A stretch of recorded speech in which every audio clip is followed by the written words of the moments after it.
Praise the Lord. இன்றைக்கு கூட இந்த மத்தேயு 6வது அதிகாரம் ஆரம்பிக்கும்போது இந்த இந்த தலைப்பில் பார்க்க போகிறோம். தேவ ராஜ்யத்தின் குடிமகன்களாகிய நாம் தேவனை குறித்து மாத்திரம் நாம் அக்கறை கொள்ள வேண்டும். Kingdom citizens must only be concern about the king. இயேசு கிறிஸ்து ரொம்ப அழகாக 6வது அதிகாரத்தை ஆரம்பிக்கும் போது இப்படி ஆரம்பிக்கிறார். அதுக்கு முன்பாக மனம் திரும்புங்கள், பரலோக ராஜ்யம் சமீபத்திருக்கிறது என்று ஆரம்பித்தார். இந்த மலைப்பிரசங்கத்துக்கு முன்பாகவே மனம் திரும்புவது என்பது ஒரு அருமையான ஆழமான ஒரு வார்த்தை, ஒரு காரியம்.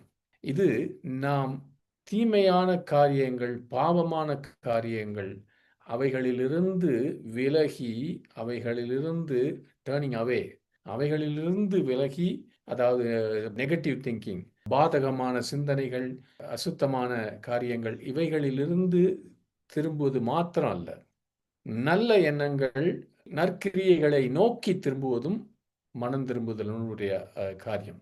அதாவது மோசமான காரியத்திலிருந்து இப்படி திரும்பிட்டு நன்மையான காரியங்கள், நன்மையான சாதக நினைவுகளை நோக்கி திரும்புவதும் முக்கியம் ஒவ்வொரு நாளும். இந்த காரணம் என்னவென்றால், அசுத்தத்திலிருந்தும் தீமையிலிருந்தும் பாதக எண்ணங்களிலிருந்தும் திரும்புவதற்கும் காரணம் என்னன்னா, நம்முடைய ராஜாவை நாம் கனப்படுத்தவும், அவரை மகிழ்ச்சிப்படுத்தவும், அவருடைய சித்தத்தை செய்வது. அதே போல நற்கிரியைகளை நோக்கி, நல்ல எண்ணங்களை நோக்கி நாம் திரும்புவதும் அந்த ராஜாவை திருப்திப்படுத்தும்படியாக. அதனால்தான் மத்தேயு 5ல் கடந்த சில வாரங்களாக எதிரிகளுக்கு நன்மைகளை செய்யுங்க என்று அந்த கடைசியில் பார்த்தோம். அப்பொழுதுதான் நமக்குள்ளே இந்த பரிபூர்ணம் வர ஆரம்பிக்கிறது என்று ஆண்டவர் இயேசு கிறிஸ்து சொல்லிக் கொடுத்தார்.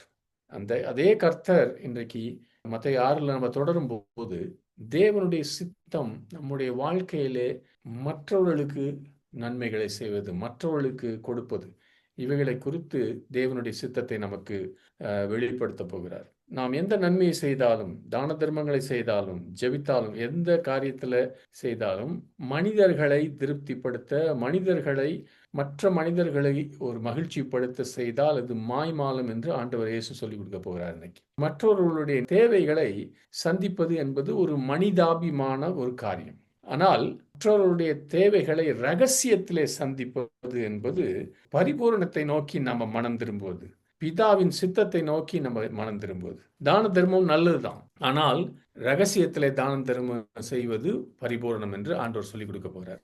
மத்தேயு 6 முதல் 4 வசனங்களை வாசிப்போம். மனுஷர் காண வேண்டும் என்று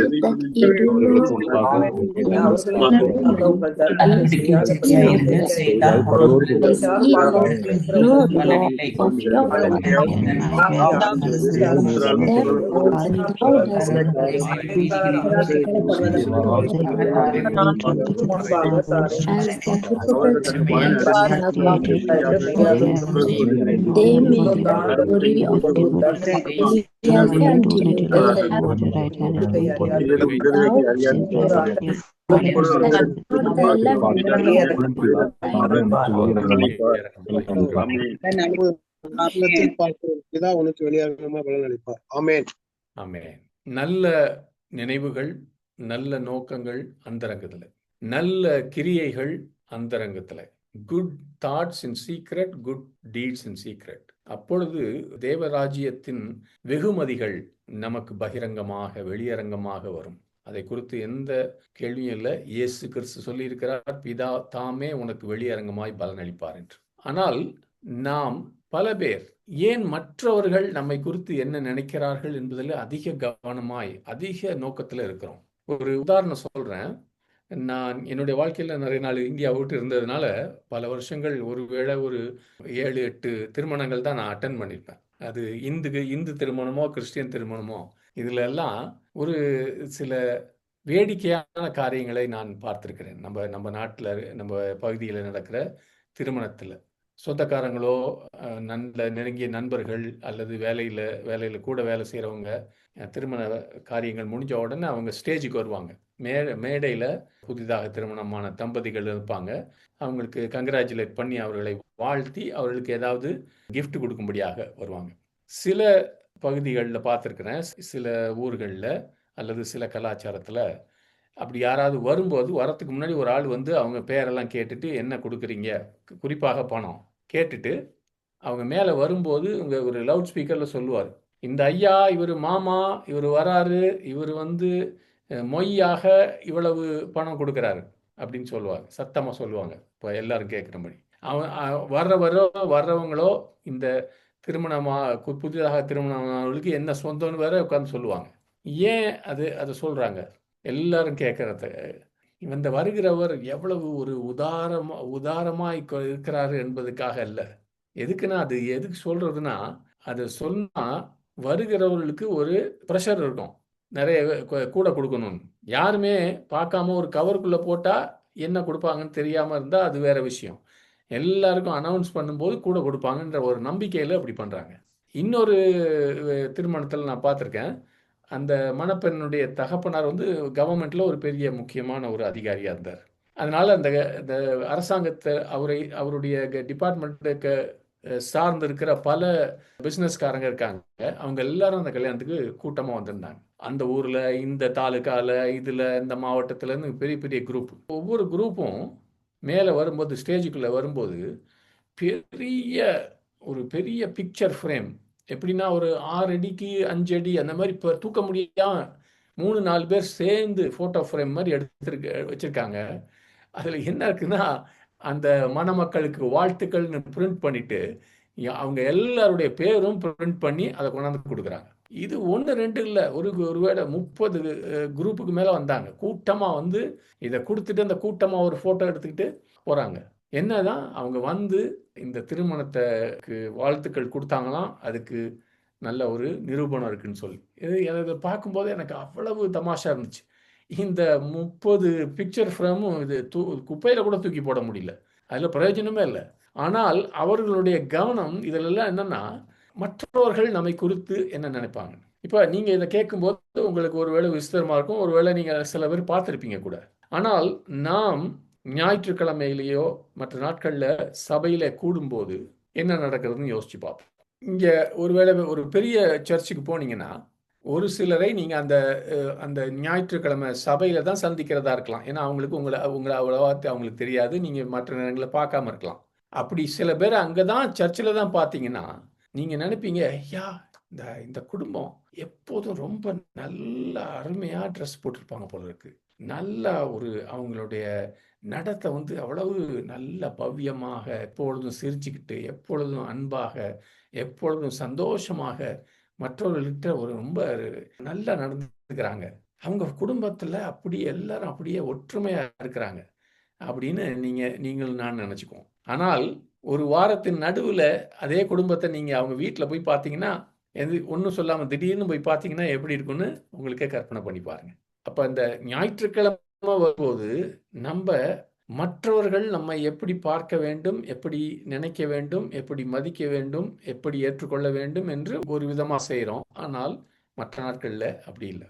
ஒரு கிறிஸ்தவனுக்கு தேவனிடத்தில் இருக்கிற விசுவாசம், அவருடைய ராஜ்யத்தில் இருக்கிற விசுவாசத்தின் ஒரு நல்ல அத்தாட்சி என்னன்னா, மற்றவர்கள் நம்மை குறித்து என்ன நினைக்கிறார்கள் என்பதை குறித்து யோசிக்காமல் இருக்கிறது. Evidence, a clear evidence any Christian has in his life about his faith in God and in his kingdom is the absence of thoughts about what others think about them. மற்றவங்க என்னை குறித்து என்ன யோசிக்கிறாங்கன்னு நான் திங்க் பண்ணாமல் இருக்கும்போது நான் தேவனை குறித்து அதிகமாக விசுவாசம் வைத்திருக்கிறேன், தேவ ராஜ்யத்தை குறித்து அதிகமாக விசுவாசம் வைத்திருக்கிறேன்.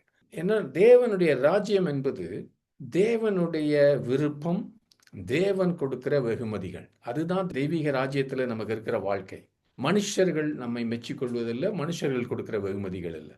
இயேசு கிறிஸ்துவின் வாழ்க்கையை நம்ம பார்க்கும்போது அவர் தொடர்ந்துச்சையாக, நான் ஸ்டாப்பாக தொடர்ந்து தன்னுடைய பிதாவின் சித்தத்தையும் அவருடைய விருப்பத்தையும் குறித்து தான் அவர் கரிசனமாக இருந்தார். அதுதான் தேவனுடைய ராஜ்யத்தில் மிகவும் மிகவும் முக்கியம். அருமையானவர்களே, நாம் மனிதர்களை பிரியப்படுத்த எதை செய்தாலும் அதற்கு தேவ ராஜ்யத்தில் எந்த மதிப்பும் கிடையாது. It's a wrong currency. இது எப்படின்னா, திராம கொண்டு போய் இந்தியாவில் இருக்கிற ஒரு தெருவில் இருக்கிற கடையில் கொடுக்குற மாதிரி இட்ஸ் அ ராங் கரன்சி. அல்லது இந்தியன் ருப்பீஸை எடுத்துட்டு வந்து இங்கே சூக்கில் கொடுக்குற மாதிரி. ஏன்? நான் மற்ற மனிதர்கள் என்னுடைய நற்கிரியைகள், என்னுடைய வெளியரங்கமான செயல்கள், இவைகளை குறித்து என்ன நினைக்கிறார்கள் என்பதையும் மனதில் வைத்துக்கொண்டே இருக்கும்போது நிறைய பேர் அப்படி இருக்காங்க. மெசேஜ் செர்மன் கொடுக்கும்போது கூட அப்படி குறித்து என்ன நினைக்கிறாங்க என்பதை ஒரு பக்கம் ஓடிக்கிட்டே இருக்குது. அப்படி இருக்கும்போது என்னுடைய விசுவாசம் என்பது தேவனிலே மட்டாக இருக்கிறது. மற்றவர்கள், மற்ற ஜனங்கள் எனக்கு என்ன சொல்லுவார்கள், என்ன எனக்கு செய்வார்கள் என்பதில் கொஞ்சம் அதிகமாக இருக்குது. தேவன் மேலே விசுவாசம் குறைச்சி. ஏன்னா நான் தேவனிடத்திலே அதிகமாய் முற்றிலும் நான் அவரை விசுவாசித்து அவரை நம்பும் போது, அப்பொழுது எனக்கு தெரியும் தேவன் என்னை கவனித்துக் கொள்வார், என்னை பார்த்துக் கொள்வார். என்னுடைய தேவன் உண்மை உள்ளவர். என்னுடைய தேவன் உங்களுடைய தேவன். நம்முடைய கணவன் மனைவியை விட, நம்முடைய அதிசிறந்த நண்பர்களை விட, நம்முடைய பிள்ளைகளை விட மிகவும் உண்மை உள்ளவர். தாய் உன்னை கைவிட்டாலும், தகப்பன் உன்னை கைவிட்டாலும், உன் தேவன் உன்னை கைவிடுவதே இல்லை.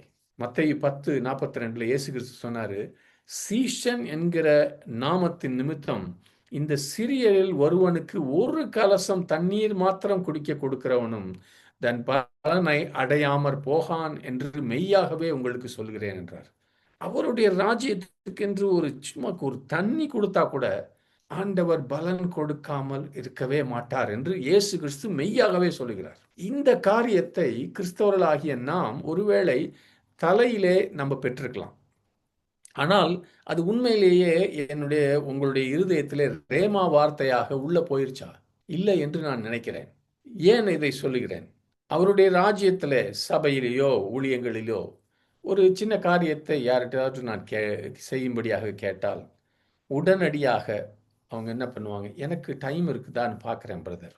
அடுத்தது, இதை செய்தால் மற்றவர்கள் நம்மை கவனிப்பார்களா, அல்லது இவர் யாருக்கு செய்ய சொல்றாரு, அந்த ஆட்கள் யாரு, அவங்கள எனக்கு பிடிக்குதா, இதையெல்லாம் கவனிப்பாங்க. இது போல தேவனுடைய ராஜ்யத்தின் ஒரு சின்ன வேலைக்கு செய்வதற்கு பல பேர் நாம் நூற்றுக்கணக்கான காரியங்களை யோசிக்கிறோம், ஆம் என்று சொல்வதற்கு முன்பாக.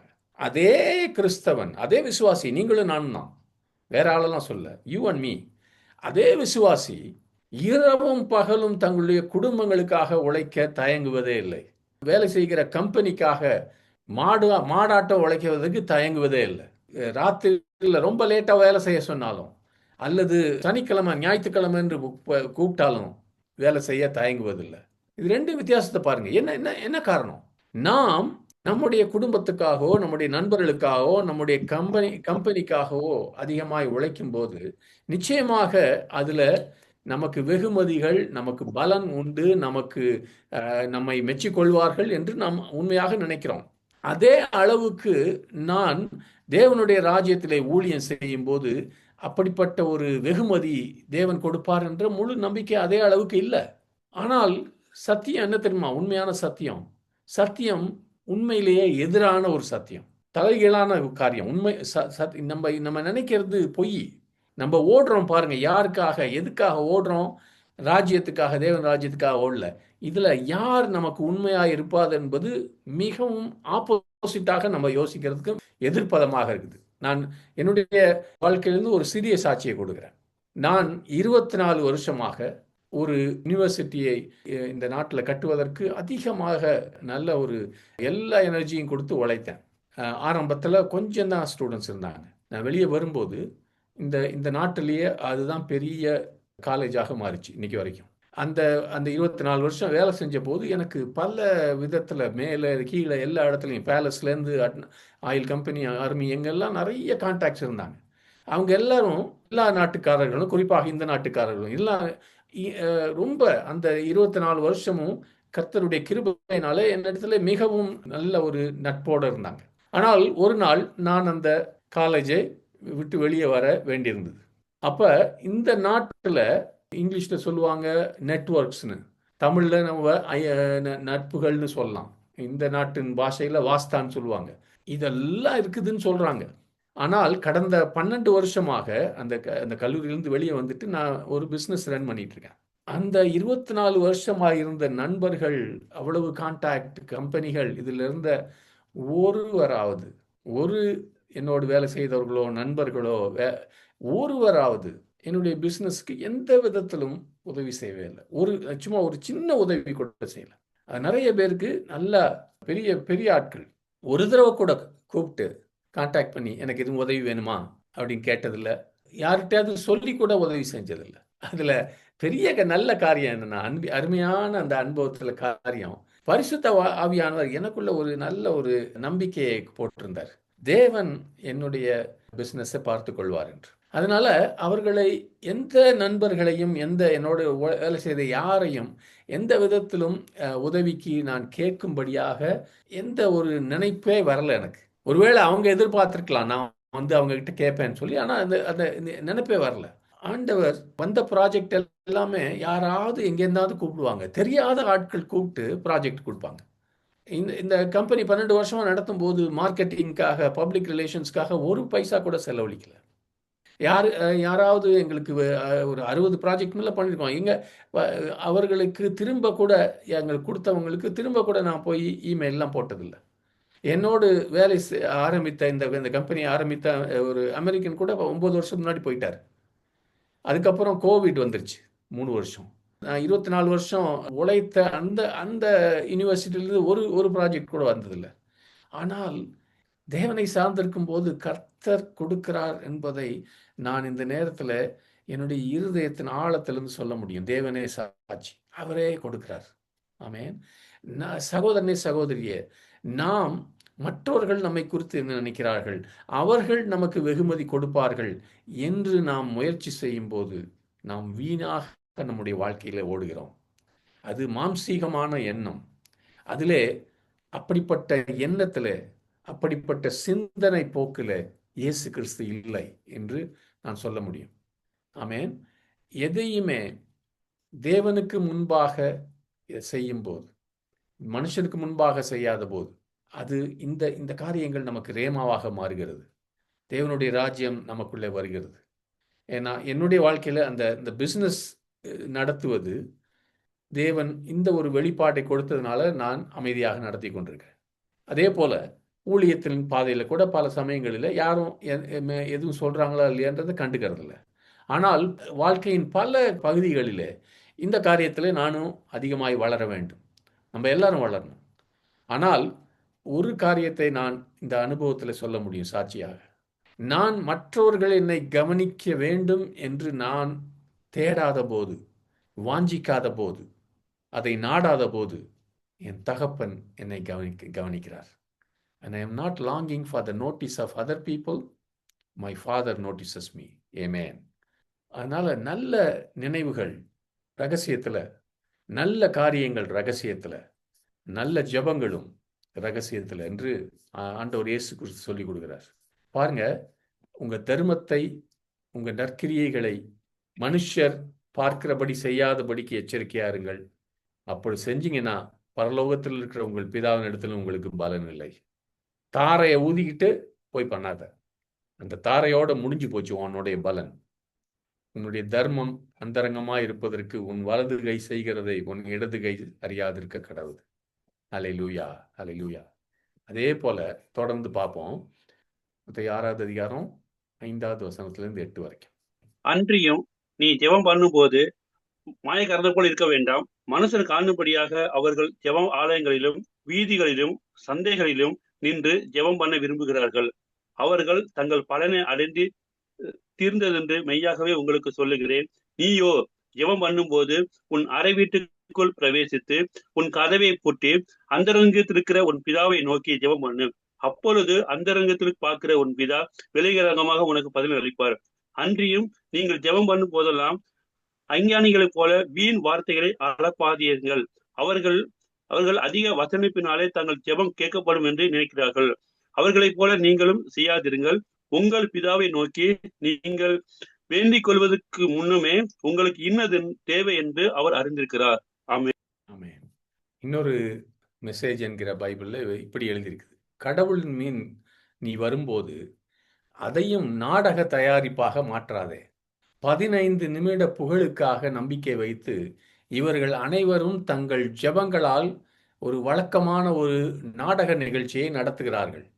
கர்த்தர் இதை வேடிக்கை பார்க்கும்படியாக ஒரு விசேஷ இருக்கையில் அமர்ந்திருப்பார் என்று நினைக்கிறாயா? இல்லை. இதைதான் நீ செய்ய வேண்டும். அமைதியான தனிமையான இடத்தை கண்டுபிடி. தேவன் முன் கதாபாத்திரம் வேஷம் வகிக்க நீ ஆசைப்பட மாட்டாய். உன்னால் முடிந்தவரை எளிமையாகவும் நேர்மையாகவும் இரு. அப்பொழுது கவனம் உன்னிடத்திலிருந்து தேவன் மேலே மாறும். மேலும் அவருடைய கிருபையை நீ உணரத் தொடங்குவாய். ஜெபமே அறியாதவர்கள், ஆனால் ஜெப வீரர்கள் என்று அழைக்கப்படுகிறவர்களால் உலகம் நிறைந்துள்ளது. அவர்கள் விதிமுறைகள், ஃபார்முலாஸ், செயல்முறை திட்டங்கள், புரோகிராம்ஸ், ஆலோசனை நிறைந்தவர்கள். தேவனிடத்திலிருந்து நீ விரும்புவதை பெறுவதற்காக அவர்கள் டெக்னிக்களை, நுட்பங்களை சொல்லித் தருவார்கள். அந்த மூடத்தனத்தில் நீ விழ வேண்டாம். நீ உறவாடுவது உன்னுடைய பரமபிதா. உனக்கு என்ன தேவை என்பதை அவர் உன்னை விட அவர் நன்றாக அறிந்திருக்கிறார். இந்த ரகசிய ஜெப வாழ்க்கை, அந்தரங்கத்தின் ஜெப வாழ்க்கை என்பதுதான் கிறிஸ்தவர்களையும் மதவாதிகளையும் பிரிக்கிறது. The secret prayer life separates true Christians from religious people. ஏனென்றால் இந்த ரகசிய ஜெப வாழ்க்கை என்பது உன்னுடைய இதயத்தில் இருக்கிற உண்மையான பொக்கிஷம் என்ன என்பதை வெளிப்படுத்துகிறது ஆண்டவருக்கு. இயேசு கிறிஸ்து சொன்னாரு, உன் பொக்கிஷம் எங்கே இருக்கோ அங்கதான் உன்னுடைய இருதயமும் இருக்கும் என்று. ஒரு மதத்தை சார்ந்த ஒரு கிறிஸ்தவ வேஷம் போடுகிற ஒரு மனுஷனுடைய பொக்கிஷம் எங்க இருக்குன்னா, மனிதர்கள் மத்தியிலே நான் புகழ் பெற்றவனாக இருக்க வேண்டும். சபையிலே நம்முடைய அந்தஸ்து என்ன என்பதிலே கவனம் இருக்கும். அவர்கள் ஆவிக்குரிய மனிதர்கள் என்ற ஒரு இமேஜ், அதை மற்றவர்கள் பார்க்க வேண்டும் என்பதில் கவனம் இருக்கும். அதனால அவர்களுடைய இருதயம், இந்த மதவாதிகளுடைய இருதயம், கிறிஸ்தவ நாடகம் போடுகிறவர்களுடைய இருதயம் என்னன்னா, தங்களை குறித்து ஒரு பெரிய பரிசுத்தவான்களாக, நீதிமான்களாக காட்டிக்கொண்ட அந்த ஒரு இமேஜ் இருக்கு பாருங்க, அதை எப்படியாவது காத்துக்கொள்ள வேண்டும். இதுல தான் அவங்க கவனம். மற்றவர்கள் நம்மை பார்க்கும்போது நம்ம பெரிய ஒரு நீதிமானாக நடந்து கொள்ள வேண்டும். அவரை போன்றிருக்கிற மற்றவர்களிடத்திலிருந்து அதிக புகழையும் மெச்சிக்கொள்வதையும் பெற்றுக்கொள்ள வேண்டும். ஏன் ஜெபிக்கிறாங்கன்னா, பப்ளிக்ல எதுக்கு ஜெபிக்கிறாங்கன்னா, மற்றவர்கள் இவருடைய பக்தியை பார்த்து மெச்சிக்கொள்ள வேண்டும் என்பதற்காக ஜெபிக்கிற மாதிரி ஒரு சத்தமே மாறும்.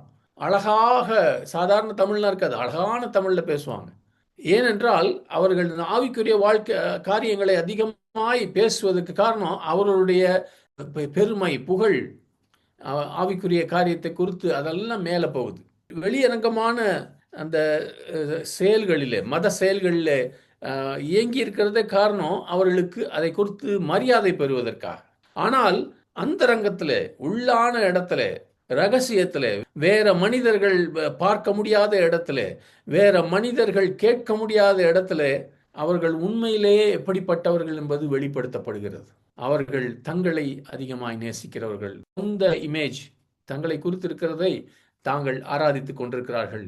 உன்னதமான தேவனை ஆராதிக்கவில்லை என்பதை அவர்கள் இருதயம் அந்தரங்கத்திலே வெளிப்படுத்துகிறது. ஆனால் உண்மையான கிறிஸ்தவனுடைய பொக்கிஷம் இயேசு கிறிஸ்துவாகவே இருக்கிறார். அவருடைய இருதயம் இயேசுவின் அழகிலும் அவருடைய மகிமையிலும் அவர்கள் கவர்ச்சிக்கப்பட்டு, அவருடைய கிருபையின் ஐஸ்வர்யத்திலே அவர்கள் திருப்தி அடைந்தவர்களாக இருக்கிறார்கள் உண்மையான கிறிஸ்தவர்கள். அதனால அவர்கள் அவரை தேடுவது எப்பன்னா, அவங்களுக்கு எப்போ சாதகம் இருக்குமோ, அவங்களுடைய அந்தஸ்து, அவர்களுடைய பெருமை உயர்வதற்கு சாதகமாக இருக்கிற நேரத்தில் மாத்திரம் இல்லை, எப்பொழுதெல்லாம் தாங்கள் தனிமையிலே கொஞ்ச நேரம் போய் ஆண்டவரோடு இருக்க முடியுமோ, தனியாக எவ்வளவு பிஸியாக இருந்தாலும், தானியேல் செய்தது போல, அப்படி அந்த பிஸி நேரத்தில் கூட என்னுடைய பிரியமான இயேசுவோடு கொஞ்ச நேரம் இருப்பேன் என்று ஒதுங்குகிறவர்கள், அந்த அருமையான முத்தை தேடுகிற அந்த மர்ச்சன்ட் போல பெரிய விலையை கொடுத்து, எவ்வளவு விலை கொடுத்தாலும் அந்த அருமையான முத்தை வாங்குவேன் என்று போனா பாருங்க. அதை போல தேவனோடு நான் 1 மணி நேரம் தனியாக இருப்பது, நாட்கணக்கில், மாத கணக்கில் பெரிய ரிலிஜியஸ் ஆக்டிவிட்டிலாம் பண்ணாலும் இந்த 1 மணி நேரம் அவரோடு இருக்கும்போது தேவனுடைய இதயத்தை நான் தொட முடியும் என்பதை உணர்ந்து கொண்டவர்கள். They have learned that the approval of heaven matters infinitely more than the applause of earth. இப்படிப்பட்ட உண்மையான கிறிஸ்தவர்கள் பரலோகத்தின் ஏற்றுக்கொள்ளுதல் இந்த மனிதர்களுடைய கைத்தட்டுதலை விட மிகவும் உன்னதமானது என்பதை அவர்கள் கற்றுக்கொண்டவர்கள். அவர்கள் ரகசியத்தில் இருக்கும்போது தேவன் அவர்களை பார்த்து ஒரு புன்னகை செய்கிறார் பாருங்க. அது அவர்களுக்கு எல்லா மனுஷர்களும் அவங்களுக்கு கொடுக்க போகிற பட்டங்களோ, பதவிகளோ, பணமோ, அதையெல்லாம் விட ஒரு அதிக திருப்தியும் மரியாதையும் அவர்களுக்கு கொண்டு வருகிறது, சந்தோஷத்தை கொண்டு வருகிறது. ஆமென். சகோதரனே, சகோதரியே, இயேசு கிறிஸ்து சொல்றதை நல்லா கவனிச்சுக்கோம். நாம் அந்தரங்கத்தில் செய்வதற்கு தான் நம்முடைய பிதா நமக்கு பலன் தருகிறார். அந்தரங்கத்திலே ரகசியத்திலே ஜெபிக்கும்போது பகிரங்கமாய் பலன் கிடைக்கும். ரகசியத்திலே ஜெபிக்காததுக்கு அதற்கும் பகிரங்கமாய் காரியங்கள் கிடைக்கும். அதை குறித்து சொல்ல நான் விரும்பவில்லை. பல சமயங்களிலே நாம் நினைக்கிறோம், இவரு ஜெபம் பண்றாரு, அல்லது இவரு வசனத்தை கொடுக்குறாரு, இவர் உங்ககிட்ட கை கொடுத்து பேசுறாரு, திடீர்னு ஆறுதல் வருது, தேர்தல் வருது, வல்லமை வருது, அதோட அழகா இவர் பேசுறாரு, அங்க நடக்கல. இப்படி நம்ம ஏன் சில பேர் மற்றவர்களுக்கு நல்ல ஆசீர்வாதமா இருக்கிறாங்க, தேவனுடைய ஆறுதலையும் தேறுதலையும் ஆரோக்கியத்தையும் கொண்டு வராங்க, சில பேரால அதை விட நல்லா இருக்கிற மாதிரி இருக்காங்க, நான் செய்ய முடியலன்னா அதனுடைய ரகசிய அறையிலே அவர்கள் செய்வதை பொறுத்து இருக்குது. பிதா நான் ரகசியத்திலே ஒருவருக்காக பாரத்தோடு ஜெபிக்கும் போது பகிரங்கமாய் வெளியரங்கமாய் அதற்கு பலனை தருவார். பல கிறிஸ்தவர்கள் சொல்றாங்க, உங்களுக்காக நான் ஜெபிக்கிறேன் பிரதர். எந்த அளவுக்கு அது உண்மை, எந்த அளவுக்கு அது மாய்மாலம் இல்லாமல் இருக்குது, அது அவர்களுக்கும் கர்த்தருக்கும் நடுவில் தான். அது எனக்கு தெரியாது, நிறைய பேர் சொல்லுவாங்க அப்படி. ஆனால் அதனுடைய ப்ரூஃப் ஒருவர் ஜெபிக்கிறார்னா அந்த ஜெபத்திலிருந்து ஒரு வித்தியாசம் இருக்குதா, கர்த்தருடைய ஆவியானவர் சாட்சி பகர்வார். ஆமென். யோசிச்சு பாருங்களேன், ஒருவேளை நான் ஒரு சில காரியங்களிலே நான் பாதிக்கப்பட்டு கஷ்டத்தில் போய் கொண்டிருந்தால், அல்லது எனக்கு மிகவும் அருமையானவர்கள் என் குடும்பத்திலேயோ வேறையோ ரொம்ப நெருக்கமாக இருக்கிறவர்கள் கஷ்டத்தில் போகும்போது, என்னுடைய இதயமும் என்னுடைய சிந்தனைகளும் தொடர்ந்து தேவனிடத்தில் போராடி கொண்டே இருக்கும், அவரோடு பேசிக்கொண்டு அவரோடு ஜெபித்து கொண்டே இருக்கும். நம்ம அவரிடத்துல சொல்கிறோமோ இல்லையோ, அவர்களுக்கு தெரியும் நம்ம அவர்களுக்காக ஜெபிக்கிறோன்னு, ஏன்னா நம்ம அவ்வளவு க்ளோஸாக இருக்கிறோம். ஆனால் நான் ஒரு காரியத்தை உங்கள்கிட்ட கேட்குறேன், எத்தனை பேர் நம்மில அதே அளவுக்கு அதே போல ஒரு பாரத்தோடு ஒரு கண்ணீரோடு தொடர்ந்து நமக்கு அதிகமாய் தெரியாத ஒருவருக்காக அல்லது கொஞ்சம் தூரத்தில் இருக்கவங்களுக்காக அந்த அளவுக்கு நம்ம ரகசியத்தில் தேவனோடு இடைப்படுகிறோம்? தேவன் பார்க்கிறார், தேவனுக்கு தான் தெரியும். நம்முடைய தேவைகளுக்காக ஜெபிக்கணும், நம்ம குடும்பத்துக்காக ஜெபிக்கணும், அதில் கேள்வியே இல்லை. ஆனால் அவிசுவாசிகளும் அப்படி செய்கிறார்கள். அப்ப நாம் இயேசு கிறிஸ்துவை போல இருக்கிறோம் என்று நாம் ஜெப வாழ்க்கையில எப்படி நம்ம காட்ட முடியும்? How do we demonstrate? நமக்கு அதிகமாய் தெரியாதவர்கள், நமக்கு சொந்தக்காரர்கள் இல்லை, இப்படிப்பட்டவர்களுக்காக நமக்கு அவர்களிடத்திலிருந்து எந்த பிரயோஜனமும் வராது, இப்படிப்பட்டவர்களுக்காக நாம் மிகவும் உண்மையோடு அந்தரங்கத்தில் அவங்க பார்க்கும்போது இல்லை, அந்தரங்கத்தில் அவர்களுக்காக பாரத்தோடு கண்ணீரோடு நாம் ஜெபிக்கும்போது, தேவனிடத்தில் விசுவாசத்தோடு அந்தரங்கத்தில் ஜெபிக்கிற ஜெபங்களுக்கு வெளியரங்கமாக என் தேவன் பலம் தருவார் என்ற விசுவாசத்தோடு ஜெபிக்கும்போது நான் இயேசுவை போல ஜெபிக்க ஆரம்பிக்கிறேன். Amen. There is something truly powerful about praying for casual acquaintances with burden. சரியாக அவ்வளோவா தெரியாதவங்க தூரத்தில் இருக்கவங்களுக்காக நான் அதிகமாய் ஜெபிப்பது என்பது போது அதில் ஒரு வல்லமை இருக்குது. என்னால் கிறிஸ்துவின் அகாப்பே அன்பு எனக்குள்ளே இருக்கிறதுனால தான் செய்ய முடியும். ஒரு மனுஷன் தானாக செய்ய முடியாது. பரிசுத்த ஆவியானவர் அக்கினி போடும்போது தான் அதை செய்ய முடியும். நமக்குள்ள இருக்கிற அந்த விசுவாசம், தேவன் இப்படிப்பட்ட ராஜ்யத்தை தேடுகிறவர்களுக்கு பலன் அளிப்பார் என்ற அந்த விசுவாசம் இருக்கும்போது தான் செய்ய முடியும். ஆமென், ஆமென். தேவனுடைய ராஜ்யத்தை நான் முதலும் முக்கியமாய் தேடுகிறேன் என்பதற்கு இப்படிப்பட்ட ஒரு இடைப்படுகிற ஜெபம் என்பது ஒரு அத்தாட்சியாக இருக்கிறது. நமக்கு சரியாக தெரியாதவர்களுக்கு, நமக்கு சொந்தக்காரர்கள் இல்லாதவர்களுக்காக இப்படி ஜெபிப்பது என்பது தேவனுடைய ராஜ்யத்தை தேடுவதற்கு ஒரு அத்தாட்சியாக இருக்கிறது. The secrets of the secret place, இந்த ரகசிய இடத்துல போய் ஜெபிப்பதனுடைய ரகசியம். நான் ஒரே ஒரு கற்பனை பண்ணுங்க, உங்களுக்கு ஒரு ரொம்ப நெருங்கியவர் ஒருத்தர் இருக்காங்க. ஒருவேளை உங்கள் மனைவியோ கணவனாக இருக்கலாம், அல்லது மிகவும் மிகவும் நெருக்கமான ஒரு நண்பனோ, அல்லது உங்கள் தகப்பனோ தாயாக இருக்கலாம். யாராக இருந்தாலும் நாங்கள் அந்த ஒரு நெருக்கமான ஒருவரோடு நீங்கள் தனியாக இருக்கிறீங்கன்னு வச்சுக்கலாங்க. கணவன் மனைவின்னு எடுத்துக்கங்க, கல்யாணம் ஆனவங்க. அது அப்படி கொஞ்சம் கற்பனை வச்சுக்கோங்க. நீங்கள் அந்த ரங்கத்தில் போய் அவங்களோடு இருக்கும்போது அந்த இடத்துல உண்மை இருக்குது. It's a place of secret place, is a place of sincerity. அங்கே நீங்கள் ஒரு ஆக்ட் போட வேணாம், மேக்கப்லாம் போட வேணாம், நல்ல ட்ரெஸ்ஸில் இருக்கணும் வேணாம். நீங்கள் அழலாம், சிரிக்கலாம், அங்கே மாய்மாலம் கிடையாது. அந்த உங்களுக்கு நெருக்கமானவர் உங்கள் முகத்தை பார்த்த உடனேயே, ஐயா உனக்கு மனசு சரியா இல்லை, அல்லது உனக்கு ஏதோ நல்ல சந்தோஷமாக இருக்கிறேன்னு கண்டுபிடிப்பாங்க. ஏனென்றால் உன்னுடைய உணர்ச்சிகளும் வார்த்தைகளும் அங்கே ரொம்ப மாயமற்றதாக சின்சியராக இருக்கும். அதான் அந்த ரங்கத்தில் செய்வது. அதே போல அந்தரங்கத்துல நமக்கு நெருக்கம் உண்டு. It's a place of intimacy. பல கலாச்சாரங்களில் உலகத்துல கணவனும் மனைவியும் தாங்கள் தனியாக இருக்கும்போது தான் அதிக ஐக்கியத்தோடு இருப்பாங்க, ரொம்ப நெருக்கமா இருப்பாங்க. அவங்க தங்களுடைய பிள்ளைகளின் முன்பாக கூட கொஞ்சம் அப்படி தள்ளி தான் உட்காந்துக்குவாங்க. ஆனால் அவர்கள் மாத்திரம் தனியாக இருக்கும்போது மிகவும் நெருக்கமாக இருப்பாங்க. They are the most intimate when they are alone with each other. உண்மைதானே இது? So the secret place is a place of intimacy. மூன்றாவதாக, a secret place is a place of confidentiality. ஒரு நம்பிக்கையாக அந்த இடத்துல பேசலாம் அந்தரங்கத்தில் இருக்கும்போது. உங்க வேலையில் நடந்ததோ, உங்களுக்குள்ள இருக்கிற சில ரொம்ப பர்சனல் டீட்டெயில்ஸை, எனக்கு உடம்பு சரியில்லை, இங்கே ரத்தம் வருது, இதெல்லாம் கூட காட்டுவோம். நீங்க சொல்ற காரியம் உங்களுக்கு அந்த அருமையான மனைவியோ கணவனோ நண்பரோ இதை வேற யாருக்காவது சொல்லிடுவாங்களான்னு நீங்க worry பண்ண மாட்டீங்க. ஏன்னா அவ்வளவு நெருக்கமா இருக்கீங்க. அது மாத்திரம் இல்ல, அவர் ஒருத்தர்கிட்ட மாத்திரம் தான் நீங்க சொல்றதுனால, அவர்கிட்ட நீங்க எல்லாம் நம்பிக்கை வச்சிருக்கிறதுனால, வெளியே எங்கேயாவது அது போச்சுன்னா உங்களுக்கு தெரியும் யார் அதை வெளியே கொண்டு வந்தது. அவர்கிட்ட மாத்திரம் தான் சொல்லியிருக்கீங்க. புரியுதா? It's a place of confidentiality. A secret place is the place of transparency. எல்லாம் திறந்த விதத்தில் இருக்கும். Open, honest, frank about anything and everything. எல்லாத்துல குறித்தும் நீங்க வெளிப்படையாக அவங்க கிட்ட பேசலாம். And the secret place is the place of two-way communication. அந்த அந்தரங்கமாய் நெருக்கமாய் இருக்கும்போது அங்க ரெண்டு பேரும் அவங்க பேசுவாங்க, நீங்க பேசுவீங்க. ஒரே இதா இருக்காது. ஒருவருக்கு பேசுவதில் மிகவும் ஓப்பனாக, ஆனஸ்டாக, நேர்மையாக பேச முடியும் அந்த அந்தரங்கத்தில் பேசும்போது. மற்ற எந்த இடத்துல இருந்தாலும் மற்றவங்க என்ன நினைப்பாங்களோ, அவங்க என்ன மிஸ் அண்டர்ஸ்டாண்ட் பண்ணுவாங்களோன்னு சொல்லிட்டு கொஞ்சம் கேர்ஃபுல்லாக தான் பேசுவோம். ஆனால் ரெண்டு பேர் மாத்திரம் இருக்கும்போது வேற மாதிரி இருக்கும். இப்போ நான் சொன்ன இந்த எல்லா காரியத்தையும் எடுத்துக்கிட்டு நீங்கள் கணவன் மனைவின்னு நினைக்காம நீங்களும் உங்கள் தேவனும் என்று யோசிச்சு பாருங்க. நான் சொன்ன காரியத்தெல்லாம் 100 மடங்கு நீங்கள் இதை பெருக்கி கொள்ளலாம். அந்த அளவுக்கு ஒரு அருமையான அனுபவம் இருக்கும். ஆமென். அதுதான் தேவனுடைய ராஜ்யத்தில் வாழ்கிற வாழ்க்கையும் அதனுடைய வெற்றியும். நாம் அந்தரங்கத்தில் நம்முடைய ஜெப வாழ்க்கை எப்படி இருக்கிறது என்பதை பொறுத்து இருக்கிறது. இயேசு கிறிஸ்து இன்றைக்கு சொல்லிக் கொடுக்கிறது நமக்கு, மற்றவங்க உங்களை என்ன செய்வாங்கன்றதுக்காக ஜெபம் செய்யாதீங்க, தான தர்மம் செய்யாதீங்க, எதையுமே செய்யாதீங்க. மற்றவங்க உபவாசம் செய்யாதீங்க. Don't think about what others think.